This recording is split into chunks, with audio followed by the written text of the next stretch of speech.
Hello everyone, ये question JEE Main 2024 का है। क्वेश्चन है if the coefficient of x to the power 4, x to the power 5 and x to the power 6 in the expansion of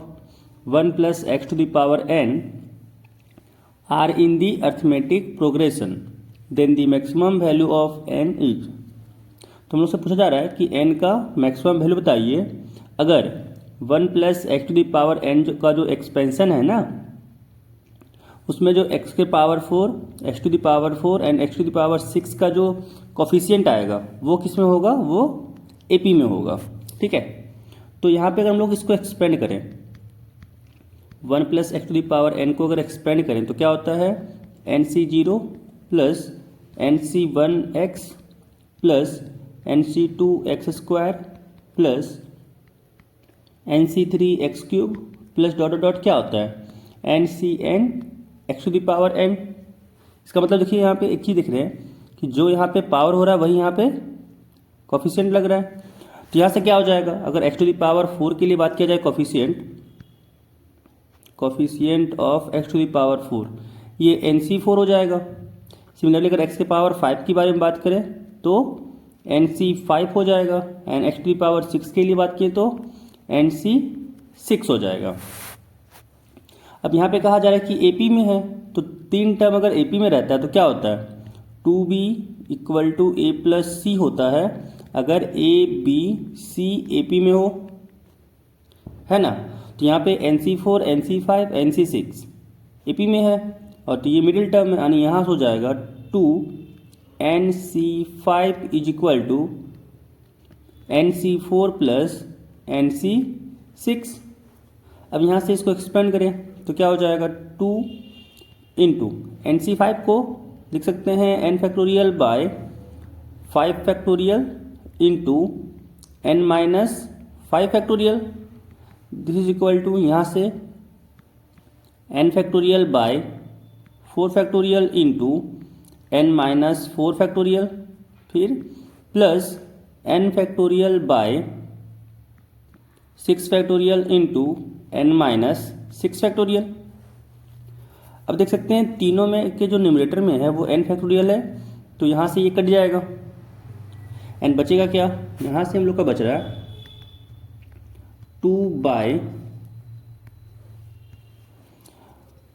यहाँ से बच रहा है 2 by 5 factorial into n minus 5 factorial, 5 factorial into n minus 5 factorial is equal to 1 by 4 factorial into n minus 4 factorial, 1 by 4 factorial into n minus 4 factorial plus 1 by 6 factorial into n minus 6 factorial. अब यहाँ पे इसको क्या लिख सकते हैं, यहाँ से हो जाएगा 2 बाय 5 फैक्टोरियल को हम लोग लिख सकते हैं ना 5 इंटू 4 फैक्टोरियल एंड यहाँ से n माइनस 5 फैक्टोरियल है तो इसको यहाँ पे रहने देते हैं n minus 5 factorial is equal to, यहाँ से आ जाएगा 1 बाय 4 फैक्टोरियल है, इसको रहने देते हैं एज इट इज एंड यहाँ से n माइनस 4 का फैक्टोरियल है तो इसको n माइनस 4 अगर बाहर कर दें तो यहाँ से क्या हो जाएगा n minus 4 into n minus 5 and n minus 5 भी अगर बाहर करें तो हो जाएगा n माइनस 6 का फैक्टोरियल। एंड सिमिलरली यहाँ भी क्या करते हैं ना, यहाँ भी क्या करते हैं इसी में लिखते हैं कि भाई n माइनस 5 फैक्टोरियल भी अगर बाहर कर लें तो बचेगा n माइनस 6 का फैक्टोरियल, फिर प्लस यहाँ पे आएगा 1 बाय 6 इंटू 5 इंटू 4 फैक्टोरियल लिख सकते हैं, साथ में आएगा इंटू n माइनस 6 का फैक्टोरियल। अब देख सकते हैं सब में 4 फैक्टोरियल है तो 4 फैक्टोरियल सबसे कट जाएगा, n माइनस 6 फैक्टोरियल भी सब में है तो ये भी कट जाएगा एंड यहाँ से बचेगा क्या 2 by 5 into n minus 5 is equal to 1 by n minus 4 into n minus 5, साथ में प्लस 1 बाय 30 है, 6 इंटू 5 30 हो गया। अब यहाँ से क्या करते हैं एलसीएम लेते हैं राइट हैंड साइड में, तो लेफ्ट हैंड साइड तो एज इट इज लिख देते हैं कि 2 बाय 5 n माइनस 5 होगा इज इक्वल टू यहाँ से एलसीएम लिए तो यहाँ से आया 30 इंटू एन माइनस 4 इंटू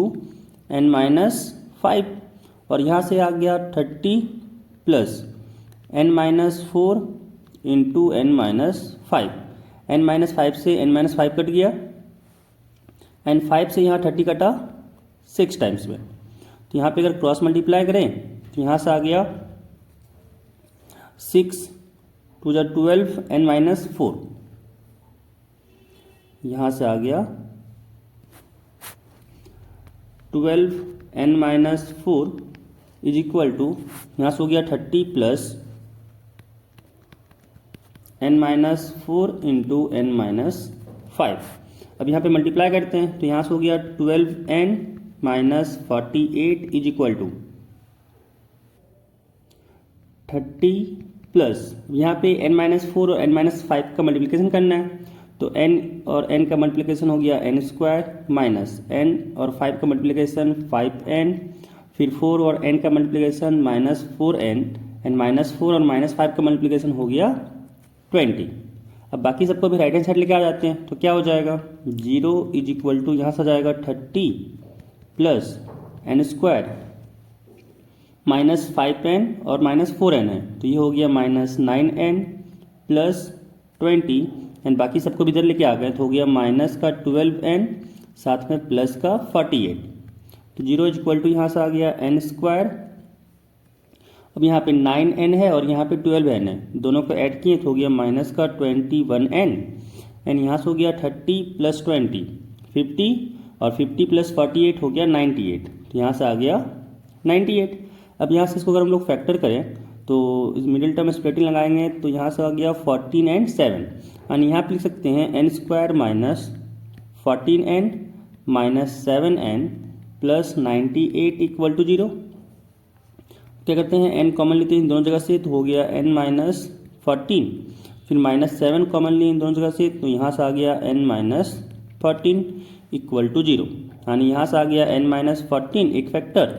और दूसरा फैक्टर हो गया n माइनस 7। अब यहाँ पे n का दो वैल्यू आया, एक आया 7 एंड एक आया 14। अब यहाँ पे पूछा हम लोग क्या जा रहा था कि मैक्स वैल्यू ऑफ n क्या होगा, तो मैक्स वैल्यू हम लोग क्या आ गया, एक 14 और एक 7 था, तो 14 उसमें से बड़ा है यानी ऑप्शन यहाँ पे डी हो गया।